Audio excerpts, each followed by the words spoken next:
Salut à tous, c'est Jonathan de Cabine et aujourd'hui je réponds à une question qui revient très souvent, à savoir quelle est la durée de vie d'une tiny. Alors le mouvement étant relativement jeune, il y a souvent cette peur que la tiny vieillisse mal. Alors j'ai pas la réponse exacte à la durée de vie d'une tiny, en revanche j'ai quelques points pour vous rassurer.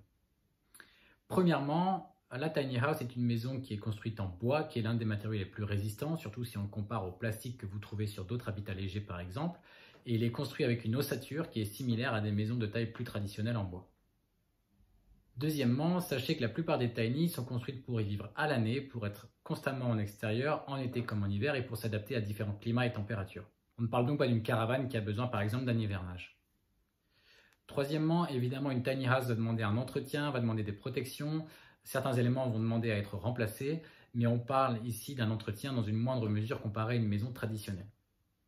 Voilà, en résumé, prenez-en soin, forcément construisez votre tiny house avec des matériaux de qualité, faites régulièrement le tour de la tiny, voir s'il y a quelque chose qui ne va pas, et dans ces cas-là, il n'y a aucune raison que votre tiny house ne vive pas une très longue vie.